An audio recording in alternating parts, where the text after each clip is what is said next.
Beraz, arratsaldeon deneri, mil esker gurekin konektaturik egoiteagatik. Gure bigarren EHB osteguna dugu, gure webgunearen bidez eta sare sozialen bidez edatzen dugun bilkura publikoa. Beste 3 hautagaiekin gira gaur. Joan den astean aipatu dugu engaiamendu politikoaren zentzua, politika egiteko molde berriak edo desberdinak. Gaur aipatuko dugu gai biziki importanta departamentoaren ikuspegitik soziala eta elkartasuna, eta oraindanik hitzordua emaiten dut ere ondoko 2 ostegunetan, lehen itzulia aintzin, bai etxebizitzaz hitz egiteko heldu den hastean, eta transizio ekologikoa aipatzeko justu lehen itzuliko hastean. Bi hitzez hauteskunde departamentalak ditugu, horretaraziko ditugu ere datak, ekainaren 20an lehen itzulia eta 27an bigarren itzulia. Kanpaina berezia aurtengoa, noski krisi sanitarioagatik, baldintza berezi batzuetan behartuak baigira kanpaina egitea. Bereziki bilkura publikoen eta atezateko lanaren inguruan baldintza bereziak edo murriztu baitaukute aukera terrenoko kanpaina baten egiteko, eta horregatik dugu hautatu manera numerikoan, sare sozialen bidez, edatzea gure proiektuaren berri eta proposamen berri emaiteko hautesleguari. Ez naiz sobera luzatuko, proposatzen dut hastea berehala lehen mahai inguru batekin, gure gaurko 3 hautagaiekin, zuen burua aurkezteko, donc chacun en 1 minute ou 2 puisse faire dans un premier tour de table sa présentation personnelle. Mil esker. Egunon non deneri, je m'appelle Annie Poveda, je pars en campagne pour les élections départementales avec une équipe composée de Claire Le Gardinier, Jérôme Teilhari et ainsi que Iker Elissad. Dans cette équipe, nous sommes 2, Jérôme et moi, issus de la commune du Rugne.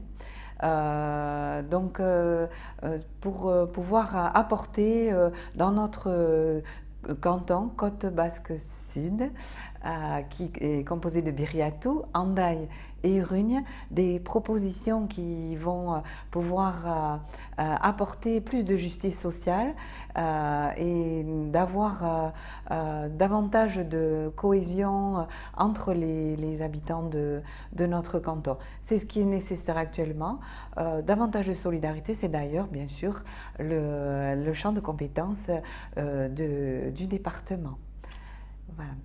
Et j'ai oublié de préciser que j'étais déjà bénéficiaire d'un mandat électoral, puisque je suis à la commune du Rugne, conseillère municipale. Je suis principalement en charge de la problématique de l'égalité femmes-hommes actuellement, et je siège aussi à la commission extra-communautaire à l'AGLO pour cette thématique-là. Voilà. Fera notamment l'objet de nos discussions lors du 2e tour de table pour la thématique de ce soir. Segitzen dugu, Antoine. Et Agour Deneri, salut.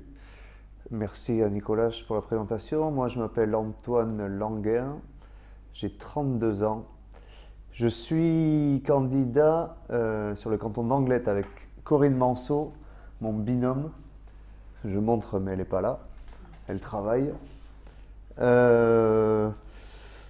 On se présente parce que face aux multiples défis actuels, il nous apparaît évident que des candidatures neuves pour faire de la politique de manière neuve sont indispensables et urgentes. Donc, EHB pour moi représente un peu cette chose-là, un collectif sérieux et nouveau et relativement puissant qui porte des idées progressistes, et c'est pour ça que je suis là avec eux sur le canton d'Anglet pour les élections départementales. Bikain, mil esker, bukatzen dugu lehen maingurua zurekin, Maritxu. Arratsaldeon, orduan ni Maritxu Goinetx deitzen naiz. Uztaiztarra naiz, eta ondorioz Uztaritze Errobi Urdazuriko kantonamenduan presentatzen naiz. Ordezko gisa Patxi Duturnierekin, Xaratarra, eta gure bi hautagaiak titularrak dira Santiago Kapendegi, Aetzekoa eta Oiana Irigarai Azkainekoa. Orduan, nik 24 urte ditut, ergoterapeuta naiz eta Uztaritzen elkarteainitzetan partaide. Eta justuki gaztea naizela badakit eta hor izanez gaur nik nahi dut bai sozialaren aldetik, bai osasunaren aldetik, baita ere gazteen botza eraman departamental hauetan. Bikain mil esker, beraz lotzeko gure gaurko gaiari, ejan bezala, soziala eta elkartasunak horiek dira departamenduaren eskumen nagusia, bere bilmolde funtzionamendu budjetaren bierenak kasik hori lotuak dira, izan aur denboratik, elbarritasuna edo zaharretxe, edo etxen zahartzen diren pertsonentzat, hainbat eta hainbat ekimen eramaiten ditu departamenduak, eta izan diren reforma desberdinen bidez, bilakatu da departamendua azken bi hamarkadetan bereziki, deitzen dena chef de file, beraz lehen lehuan sozial eta elkartasunen politika eramaiteko.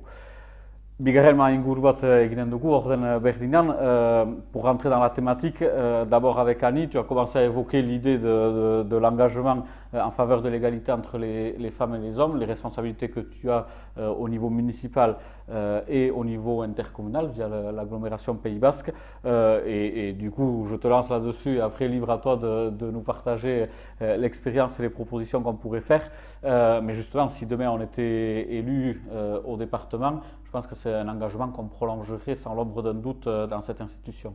Évidemment, je sais qu'actuellement déjà beaucoup de choses ont été faites et je ne nie pas que le conseil départemental a pu mettre en place des actions puisqu'ils sont signataires de cette charte européenne qui engage à mettre des plans d'action. Ils ont d'ailleurs proposé 14 actions intéressantes. Mais ça ne suffit pas. Il est certain que nous, en tant qu'EHEBAI, et aussi pour promouvoir davantage d'égalité au sein donc et à la fois des services, services publics et des services au sein du conseil départemental, il faut aller plus loin. On part toujours d'un diagnostic et ce diagnostic fait en sorte que beaucoup de métiers sont toujours très genrés au sein du conseil départemental. On sait que dans les trois domaines comme le service administratif est davantage utilisé et privilégié par les femmes, et alors que les services d'emploi technique sont privilégiés effectivement par les hommes. Donc là aussi, il existe donc, je pense, des actions à mener pour pouvoir promouvoir les métiers dits masculins et faire en sorte que les femmes puissent être autant à l'aise dans ces métiers-là. Donc, pouvoir avoir des actions de prévention, d'éducation. Et alors à ce moment-là, on va pouvoir peut-être aussi aller sur le terrain de l'éducation dans les collèges. On sait qu'il y a des actions qui ont été faites pour donc développer ce type de lutter contre ces barrières un petit peu très genrées. Mais il faut aller au-delà. Il y a eu des actions dans les collèges qui ont permis donc de développer des films ou des actions culturelles. Voilà. Je pense qu'il faut aller plus loin, faire en sorte que, autant pour développer davantage aussi d'actions au point... Je me suis perdue. Il n'y a pas de problème. Donc la charte sur l'égalité, voilà. Le focus sur les salariés voilà. du département et on aura bien compris de toute façon mettre l'accent dans toutes les politiques publiques, dans toute la communication aussi du département sur l'égalité entre les femmes et les hommes. Voilà. Est-ce qu'on peut, juste en 2 mots aussi, rappeler l'action que vous menez à Urugne parce que sans faire des copier-coller, quand on bataille au niveau municipal et qu'on porte un projet au niveau municipal, qu'on transforme aussi au niveau intercommunal à l'agglomération, je disais que si demain on a des élus, hein, c'est pour ça qu'on bataille en ce moment depuis plusieurs semaines dans nos cantons, ça sera aussi dès les premiers mois de mandat. On ne peut pas dire que c'est une priorité et attendre des fins de mandat pour mettre ça en place. Vous, à Urune, vous avez le bon exemple, c'est que ça fait 1 an que vous êtes élu et il y a déjà des premiers pas qui ont été faits. C'est ça, effectivement. D'ailleurs, nous avons une actualité déjà toute récente puisque à partir du 8 mars, donc, nous avions délibéré pour signer la charte européenne et mettre en place une commission extra-municipale qui permettra de mettre en place les actions en lien avec cette charte. Et hier, lors du dernier conseil municipal, nous avons pu délibérer et donc voter les membres de cette commission extra-municipale égalité femmes-hommes, composée de 6 élus, de 6 membres d'un collège associatif et 6 membres de citoyens issus bien sûr des habitants et des habitantes d'Urugne. Voilà, donc cette commission extra-municipale permettra donc de travailler sur des thématiques et j'espère de pouvoir lutter contre toutes les discriminations sexistes qui sont encore aujourd'hui, hélas, prégnantes, qui peuvent partir de simples plaisanteries jusqu'à aller à des actions bien sûr excessivement graves et en particulier, bien sûr, des actes, comme on l'en voit, des féminicides.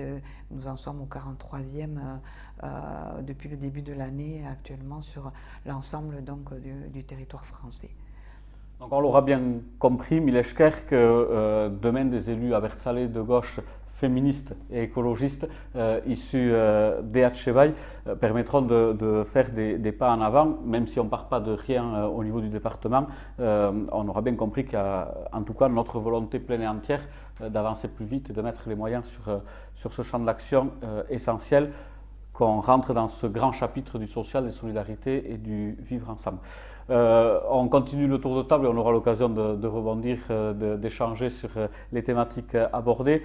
Avec Antoine, on est toujours dans ce chapitre du social et solidarité qui est le cœur du métier du département. Je rappelle les 2 tiers de son budget de fonctionnement environ. Il est chef de file en la matière.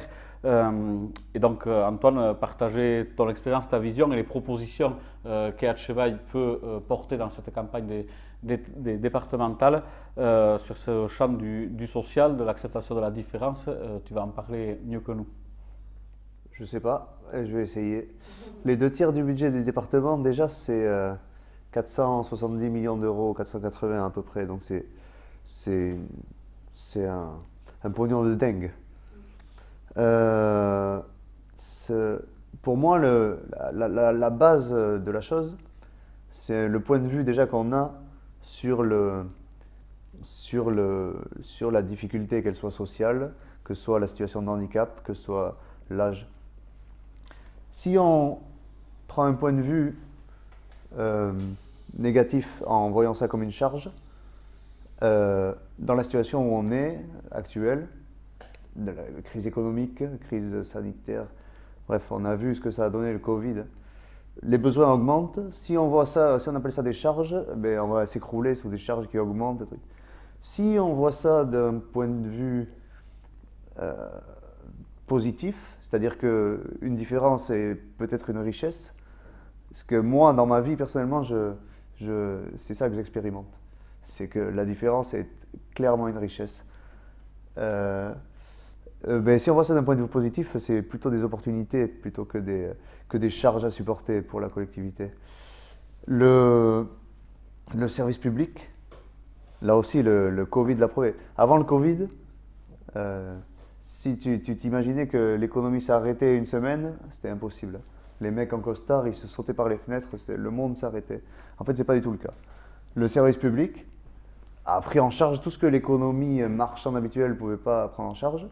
Et le monde a continué de tourner et les gens, au début, se sont rendus compte que, ah oui, bon.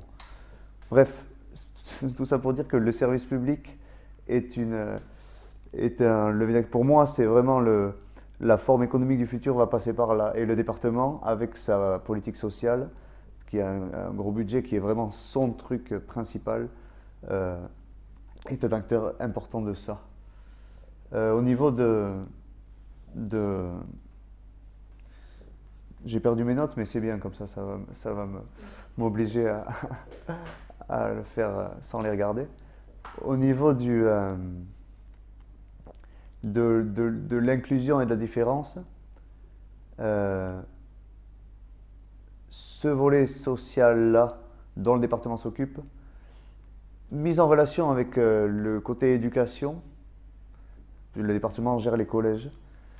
Je ne sais pas comment le dire, mais pour le dire simplement, plus on apprend à connaître des choses différentes, et plus on le fait tôt, plus les deux côtés seront bénéficiaires de ça.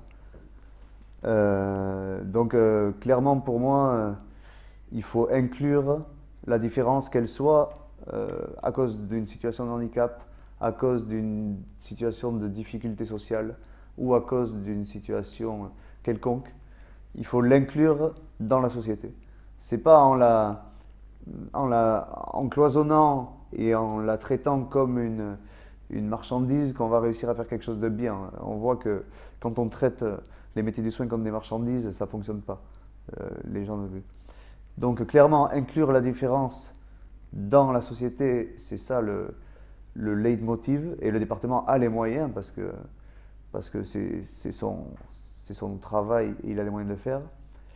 Et je termine, pour faire cette chose-là, pour moi ça fait un peu bateau de dire ça, mais c'est vraiment genre respect et confiance. Genre faire confiance aux usagers, c'est-à-dire qu'une personne, à partir du moment où tu lui fais un peu confiance et où tu la respectes, elle va... C'est un peu à contresens d'avoir des aides sociales qui sont basées sur la suspicion et sur la fragmentation. On te suspecte et si tu fais ça, on va te donner ça. Gna gna. Là, tu fais confiance et tu donnes un revenu, et la personne, si elle se sent intégrée au groupe, forcément donnera le meilleur d'elle-même et participera au groupe de manière... Bref, c'est quelque chose de vertueux et de sain.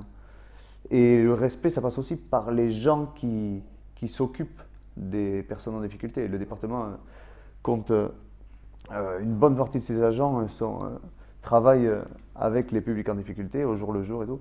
Et ces personnes-là, comme dans tous les métiers de soins qui dépendent de la sécurité sociale, de tout, ont de moins en moins les moyens de travailler et ne sont pas respectés dans le truc. Donc comment après tu veux respecter les personnes avec qui tu travailles si toi-même tu n'es pas respecté? C'est une chaîne qui est pas bonne. Et nous, clairement, élus de gauche progressiste, si on est aux responsabilités, on va commencer par casser cette chaîne mauvaise pour essayer de la remplacer par quelque chose de vertueux qui est basé sur la confiance et le respect des salariés, des usagers et de tout le monde.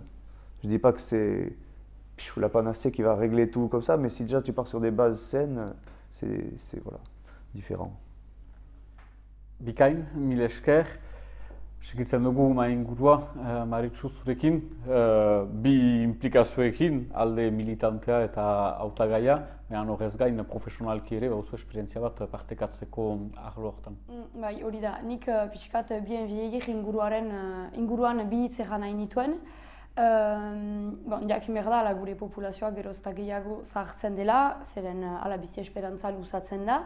Orduan, zinez, departamentuak badu zer egin eta bere egitekoa da arlo untan gauzak mugiarazteko eta hobetzeko. Bien vieillir delako hori da zahartzen diren pertsonen bizi baldintzak hobetzea. Hau da, prebentzioa eginez autonomia inguruan, baita autonomia galdu duten pertsonen identifikatzea, arlo untan gauzak eta plantan ezartzeko. Orduan autonomia galtze hori arribatzen da edo denborarekin, zahartzen normalarekin, edo jarrerak ditugularik beharrizkutsuak direnak, errez, ez ongi elikatuz eta guzti. Baina sustut agertzen diren eta garatzen diren patologien inguruan, adibidez Alzheimer dementzia bezala, hau aipatzen dut, zenta justuki nik lan bat horren inguruan egin dut, eta gaur nahi nuen azpimarratu eskuararen lekua artaren kalitatean, zeren justuki Bienveillir de la Contan bere lekua badu. Nere ikerketan, ergoterapia inguruan zentratu dena ala ere, baina laburbiltzeko eta simple egiteko, entzatu naiz frogatzen eskuarak bazuela leku bat Alzheimer dementzia duten pertsonen akonpainamenduan. Orduan ikerketa oso bat egin dut, nun paziente batzuk hartu ditugun, egoera batzuk frantsesez egin ditugu eta beste batzuk eskuaraz, eta gero zaharretxe bateko profesionala hainitz galdezkatu ditut, haien ikuspundu subjektiboa biltzeko, eta hor atera da, ama hizkuntza erabiltzean, eskualegian egin dut, orduan eskuara erabiltzean, Alzheimer dementzia duten pertsonek parte hartze gehiago zutela, motivazio gehiago ere, baita jarrera arazoak eta lasaitzeko egesako zela eskuararekin. Orduan berriz Bienveillir de la Contara diteko, niretzat garrantzitsua da departamentuan gure arta kalitatea hobetzea, orduan emaitea behar diren ekintzak plantan, baina zergatik ez ere eskuarari zinez leku bat uztea unek frogatzen duelako, elkarrekin lan eginez eta eskuara erabiliz arta lagunduko duela. Mila esker hainitz, uste dut oihartzuna egiten duela duan den astean aipatzen ginuen politika egiteko molde berri edo gure engaiamenduari begirako aipamena egiten ginuelarik, hor duzu frogatzen baitu Euskara bizikiak txikiak gira Euskarari noski abertzale gisa. Hainbeste erasutua den hizkuntza honi txikiak girela erran gabe doa, baina hor frogatzen duzu ere zure esperientzia personaletik, militanteki, profesionalki, zure engaiamendu politikoan luzatzen duzula hori eta horrek ere zentzu berri bat emaiten du engaiamendu politikoari, beraz pentsatzen dut joan den hasteko mahai inguruari guztiz lotua baita. Peut-être pour revenir un peu sur, je vais vous laisser aussi l'occasion de pouvoir échanger, de pouvoir rebondir sur des choses qui ont été dites par les unes ou par les autres. Peut-être revenir un peu, Antoine, sur, tu as commencé à évoquer l'idée de richesse, l'idée d'évacuer en tout cas la perception comme une charge de la différence de ce secteur social. Tu as cité un grand homme qu'on ne considère pas si grand que ça, mais le pognon de dingue, on a bien reconnu quelle était la référence. Justement, nous on n'est pas sur cette logique-là. Oui, ça coûte un pognon de dingue, mais en fait, pas tant que ça, parce que la collectivité, elle a tout à gagner aussi à aider et à inclure, etc. Et je voulais juste aussi rajouter l'idée du discours de marché, de productivité, etc. qui se développe dans certains secteurs, y compris gérés par le département, où on ne parle plus d'usagers mais de clients. Ça fait partie des logiciels qui sont imposés dans certains services du département. On parle de productivité, on parle de minuter le temps des interventions. Bon, autant je pense que demain, quand vous serez élu, vous aurez le souci de la bonne gestion de l'institution départementale, des budgets, etc. Autant, si on peut redire deux mots là-dessus, parce que ça paraît important quand même, dans la perception et dans l'entrée en matière de la politique sociale et de l'accompagnement. Alors moi, je veux bien introduire de manière générale, et après mes camarades, elles sont plus dans le concret, c'est leur travail. Donc, mon travail, c'est plus, disons, ça dépasse ce que tu as dit là. Ça dépasse totalement les trucs du département parce que c'est vraiment une histoire de limite humaine. Au point où on en est, c'est vraiment l'économie marchande a étendu ses tentacules. En fait, tout se marchandise de plus en plus. Clairement, en fait, tout le monde, ceux qui ne voient pas ça, soit ils en profitent et donc ils ne vont pas l'avouer, soit ils sont naïfs ou bêtes. Et Donc depuis 50 ans, on est abreuvé de propagande où on nous dit que le service public c'est de la merde, c'est inefficace, c'est trucs, les fonctionnaires c'est des feignants, les trucs, ok. Soit, si tu es de droite, si tu es un grand capitaliste ou quoi, c'est normal de dire ça. Par contre, 95% de la population ne profite pas de ce truc-là. Néanmoins, vu que nos parents ont été abreuvés de ça, on est abreuvé de ça, ça nous paraît normal truc. Sauf qu'en fait, il n'y a rien de normal ou de naturel là-dedans, c'est juste un point de vue, une idéologie, un truc. Moi, clairement, mon truc, c'est plus ou moins l'inverse. Et je veux pas me perdre parce que ça, quand je me lance sur des trucs comme ça, je risque de me perdre. Mais qu'est-ce que tu disais pour en revenir au département plus, oui. De changer le discours, de changer l'approche voilà. En entrant en matière de cette politique sociale. Clairement, le budget il est là, les gens qui travaillent sont là, le truc est là. Clairement déjà, changer le point de vue sur ça, c'est la première étape pour moi. Parce que tout part de point de vue, enfin, les mots qu'on utilise et les trucs, tout part de là. Donc en premier le point de vue et en second quelle est la finalité de l'économie? Si c'est fabriquer de la merde pour le capital, que les travailleurs qui fabriquent de la merde rachètent de la merde qu'ils ont fabriquée eux-mêmes pour que d'autres puissent moins pas travailler et profiter, ça fonctionne comme ça actuellement les choses, mais les gens commencent à se rendre compte que en fait on va pas loin et même l'urgence climatique nous montre que c'est mort en fait, on peut plus faire ça. Et donc le service public et l'économie au service de l'humain, donc les secteurs du soin, c'est clairement ça. Je dis pas qu'il faut pas une industrie produire des choses, tout le monde mange et se vêtit, etc. Sauf que la finalité de l'économie, c'est de s'occuper des êtres humains.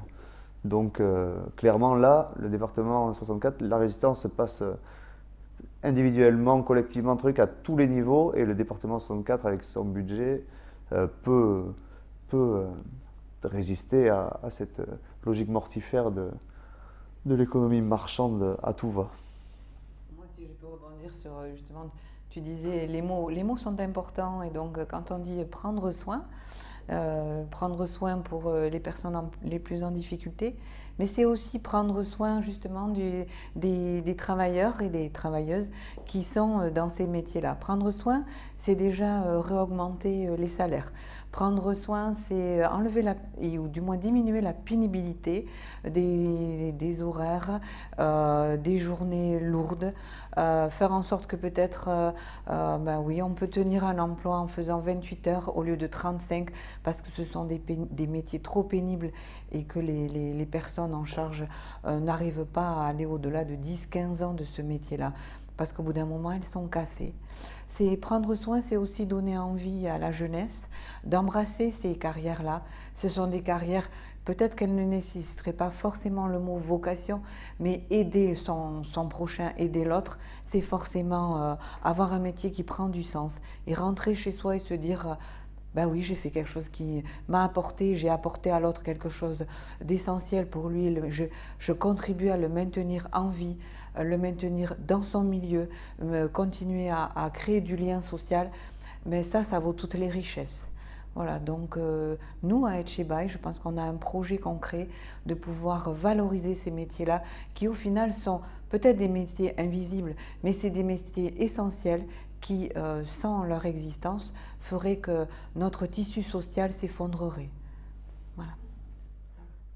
Je pense que le message est clair, on est au cœur de ce qu'on souhaite toucher quand on parle de social, de solidarité, de prendre soin des usagers, des bénéficiaires de ces services qui en ont besoin, de prendre soin de ceux qui assurent ce service, comme tu disais, pas toujours de manière très visible et reconnue, mais qui travaillent dans des conditions pas toujours idéal et avec ce manque de reconnaissance. Est-ce que quelqu'un va ajouter un mot peut-être sur prendre soin aussi des aidants, parce que c'est un public dont on parle peu, mais à côté de la personne âgée qui vieillit à domicile, il y a une conjointe, un conjoint qui accompagne aussi, qui prend en charge et sur lequel les politiques départementales font des efforts. Là aussi, on ne part pas de zéro, il y a des efforts qui sont faits, mais toujours pareil, des restrictions budgétaires et des logiciels, des modes de fonctionnement qui font qu'on ne met pas toujours l'accent sur ces personnes qui accompagnent au jour le jour, qui vivent avec. Je ne sais pas si quelqu'un veut... Oui, bien sûr.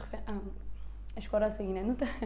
Bistan dena, orduan badira eriak, baina badira ere haien laguntzaileak, izan familiakoak edo zein laguntzaile. Haiek ere bere haien lekua badute, zeren usu ikusten da laguntzen dutela eta batzuk eria aintzin zentzen dira, zeren ez dute justuki akompainamendurik, orduan erraiten duzun bezala, ez gira zerotik joaiten, badira bai deia gauzak plantan emanak direnak, baina ez dira aski ezagunak gaur egun eta nire ustez ez dira oraindik aski garatuak. Orduan ala ere gure helburu bat litaike laguntzaileentzat eta olako proiektuak garatzea eta gehiago akonpainatzeko, ez bakarrik izateko, zenta usu bakarrik dira haien senarra alaba laguntzeko. Orduan lana bada oraindik egiteko arluntan ere bai. Pour continuer, je te coupe pas. Tu dis, s'ils se sentent soutenus par la collectivité, ça fait toute la différence. Et donc ça se traduit par des actes, tu peux créer une maison pour les aidants, mais s'ils se sentent soutenus par la collectivité, ils ne sont pas seuls à aider. Ils sont... Oui, et donc effectivement, c'est essentiel de pouvoir peut-être concevoir des lieux où les aidants puissent poser leurs valises.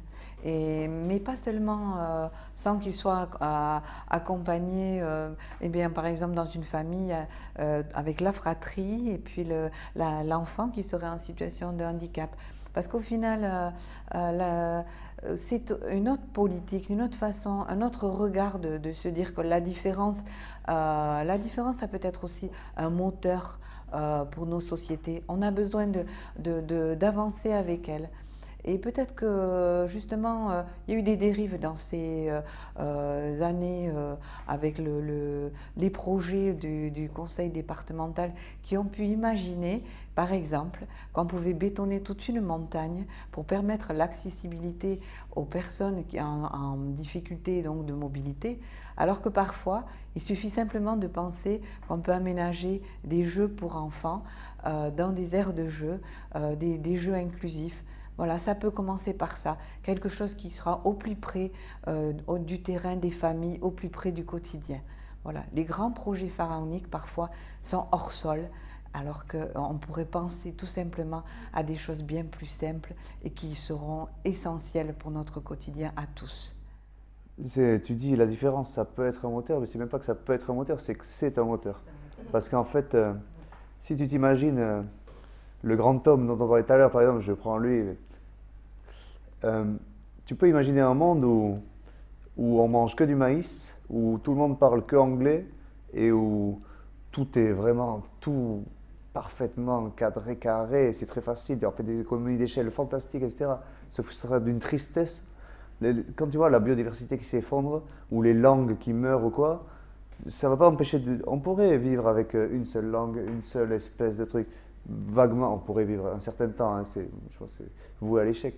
Mais ce serait triste, et en plus ça va vers la mort. Enfin, c'est pas ça que nous, moi en tout cas, et nous, c'est pas ça qu'on veut, au contraire, c'est quelque chose de riche et ensemble de différent, quoi.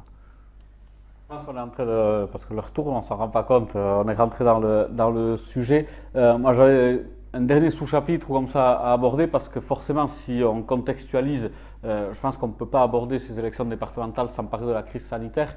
Forcément, je le disais en introduction, cette crise sanitaire-là, elle va renforcer une crise économique qui dure déjà depuis longtemps. En tout cas, c'est un discours qu'on nous présente. En tout cas, ce qui est sûr, c'est qu'on a une crise sociale qui qui nous arrivent de plein fouet, dont on ne mesure pas encore toutes les conséquences.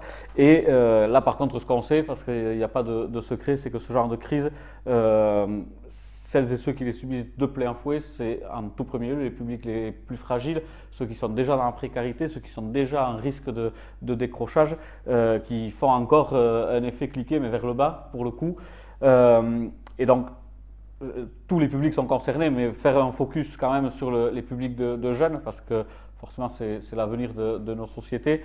Peut-être deux questions et deux personnes différentes qui répondent, mais aborder en deux mots notre proposition de revenu minimum garanti. La plupart des 12 cantons, enfin des 12 candidatures à cheval dans les 12 cantons l'ont reprise sur leur plaquette. C'est un des fils rouges de notre campagne. Il est minimum garanti, mais avec une attention particulière pour les jeunes, et peut-être après spécifiquement à Annie aussi, la question sur la précarité menstruelle dont on a commencé à évoquer juste le nom tout à l'heure, pour refaire la connexion avec l'égalité entre les femmes et les hommes aussi. Je pense que quelqu'un veut d'abord se lancer sur le revenu minimum garanti. Moi je fais partie de Réseau Salariat, qui est une association d'éducation populaire qui milite pour le salaire à la qualification personnelle, qui est vraiment avoir un droit économique où tu es reconnu comme producteur de valeur. C'est pas le genre de choses, c'est le système de la sécurité sociale française en fait. C'est pas le genre de choses qu'on peut mettre en place, il faut des grosses assiettes pour mettre ça en place, donc le département 64 ne peut pas mettre ça. Néanmoins, le département gère le RSA, qui est un revenu minimum garanti, habillé sous un truc, enfin, disons que c'est sous condition, quoi, parce qu'on n'aime pas assister les gens, mais enfin, assister quelqu'un avec 400 € par mois, c'est pas comme assister quelqu'un avec 10 milliards. Enfin bon. J'ai entendu, quelqu'un disait dans une soirée il n'y a pas longtemps, que quand il était jeune, c'est-à-dire il y a une trentaine d'années, il mettait, on a vite fait calculer, 150 € pour se loger par mois ici, quoi. Actuellement, donc c'était, mettons, le 5e de son revenu mensuel, ou un petit quart, mais tout juste, quoi. Il arrive, il avait 50 apparts à choisir, il mettait un 5e de son revenu et hop, il se logeait. Actuellement, il faut mettre, pour quelqu'un qui gagne 1 500 € par mois, il faut qu'il mette la moitié de son salaire pour pouvoir se loger, s'il trouve, parce qu'il n'y a plus d'endroit. Donc clairement, ça je parle du logement parce que c'est prégnant et c'est la mode en ce moment, et à raison. Mais clairement, il y a des publics localement qui sont en difficulté, et donc ils méritent d'être soutenus financièrement, donc par un revenu minimum garanti. Et de toutes les autres manières qu'on pourra, je vais passer la parole parce que je ne sais plus ce que je voulais dire. Alors, le revenu minimum garanti, bien entendu, j'allais dire, c'est la base. C'est la base pour pouvoir justement permettre aux personnes, en particulier, je dirais aussi les jeunes, hein, puisque les jeunes sont particulièrement touchés par cette difficulté de crise économique. On ne trouve plus de travail, plus de stages rémunérés, de la difficulté pour poursuivre les études et se loger. Donc ce revenu minimum garanti, mais nous, si nous sommes élus, nous allons essayer de pouvoir focaliser, prioriser et augmenter ces sommes indispensables pour pouvoir faire face aux besoins primaires, hein, de tout à chacun. Les besoins primaires, justement, mais je vais revenir sur la précarité mensuelle, qui est quelque chose qui peut-être ne parle pas à tout le monde, mais qui est par exemple une action que l'on trouve au niveau des étudiants dans les universités, c'est pouvoir permettre à avoir donc des protections hygiéniques, enfin, et donc tout ce qui va avec ce type de dispositif gratuitement, puisque ce sont quand même des choses qui sont coûteuses et récurrentes, qui doivent voilà, être utilisées tout au long de la vie, hein, des jeunes femmes et des femmes. En particulier, donc, c'est quelque chose qui pourrait être développé. Nous, bien sûr, au département, c'est le collège, mais le collège aussi, c'est déjà parler donc, de tout ce qui est éducation à la sexualité et de former, d'informer donc les publics jeunes à tout ce qui peut être la déconstruction de je suis fille, je suis garçon et je ne vis pas les mêmes choses. Non, c'est une égalité qui va commencer aussi par là. C'est aussi, cette égalité, elle est transversale. Hein, elle se situe dans tous les publics, dans tous les milieux, à tous les niveaux. Et j'allais dire aussi au niveau du sport. Le sport, la culture. Là aussi, cette égalité femmes-hommes, elle doit être accompagnée, développée, promue. Et donc, en tout cas, nous, dans notre canton, je sais que c'est quelque chose, Andaille, Biriatou et Urugne, c'est quelque chose qui sera particulièrement développé. Andaille a un programme donc, dans l'égalité femmes-hommes qui était même précurseur et qui a permis donc, de mettre en place beaucoup d'actions.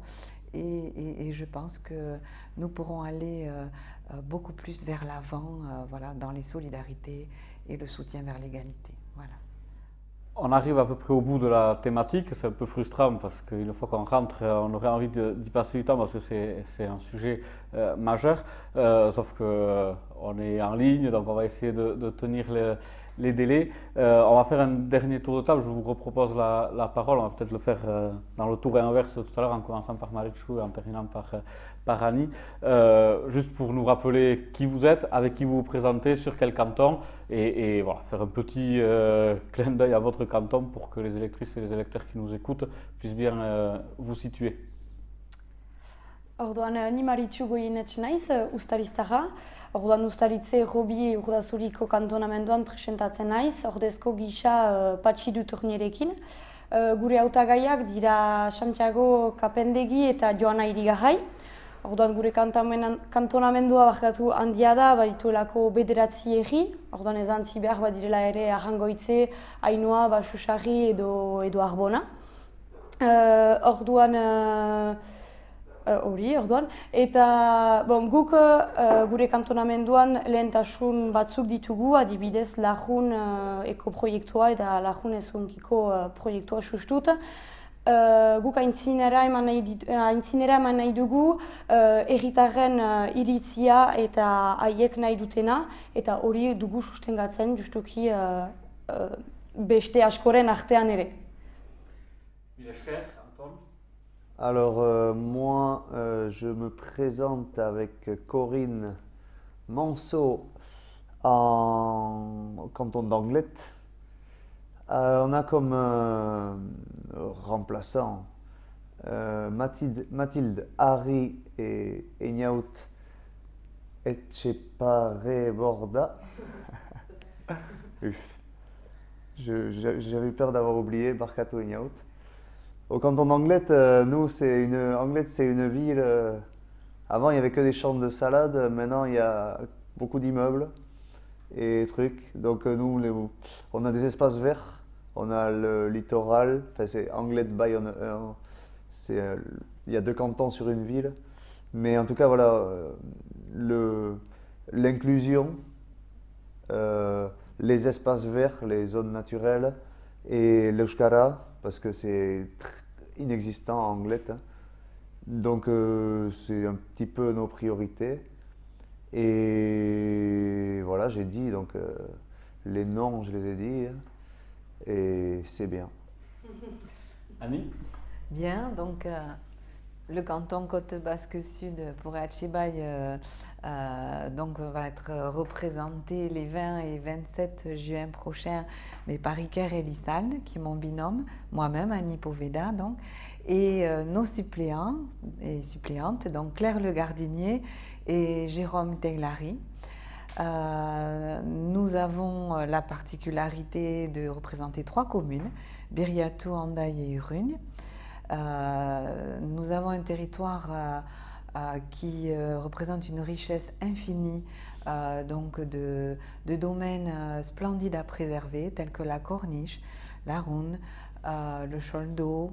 Et nous avons aussi la problématique essentielle de la frontière au niveau donc de Biriatou. Et j'en profite ici pour dire que nos politiques sociales ne pourraient pas être abordées sans que l'on pense aux migrants et aux jeunes migrants non accompagnés. Ça, c'est une politique que nous devons développer, même aller être au-delà de ce que peut-être il est permis, puisque nous avons vu des drames qui se sont déroulés il y a peu de temps, et en particulier la noyade de ce jeune de 16 ans samedi dernier.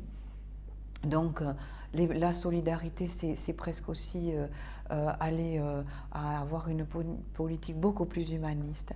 D'ailleurs, cette politique humaniste, pour nous, elle va s'exercer sur un projet phare que nous avons, le logement inclusif au niveau du quartier d'Orio d'Andaï, la réhabilitation d'une bâtisse ou peut-être une nouvelle construction, et qui permettra des logements inclusifs pour les patients de l'hôpital marin d'Andaï, et de créer des appartements en bail réel solidaire.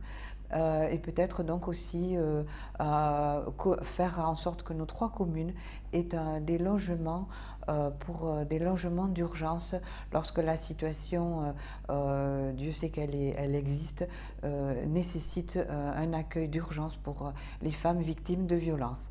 Voilà, donc c'est d'ailleurs tout le sens de mon engagement en politique, être vraiment au plus près de ces situations qui se sont aggravées par la crise sanitaire que nous avons vécue, et par des politiques gouvernementales, j'allais dire presque criminelles, puisqu'on voit donc actuellement des jeunes qui veulent vivre dans des pays où ils ont l'espoir de vivre mieux, et qui sont amenés à y perdre la vie. Mil esker zuri, mil esker zuei, horrekin bukatzen dugu gaurko saioa. Azken berriak kanpainari buruz, gure webgunean, ehatxebai.eus webgunean berriz hartzen dira informazio guziak. Kantonamendu guziak egin plaketak eta banatzen dituzte atezate edo gutununtzietan, beraz gure hautagaien berri baduzue zuen etxeetan, sare sozialen bidez eta webgunean. Ehatxebai ostegunekin segitzen dugu ondoko 2 ostegunetan, sarritzan erran bezala etxebizitza izanen dugu aipagai, doi bat aipatu dugu, baina etxebizitza izanen dugu aipagai helduden ostegunean, eta azken saioa lehen itzulia aintzin, transizio ekologikoa eta garapen iraunkorra aipatzeko. Berriz ere mil esker eta ondoko egunak arte.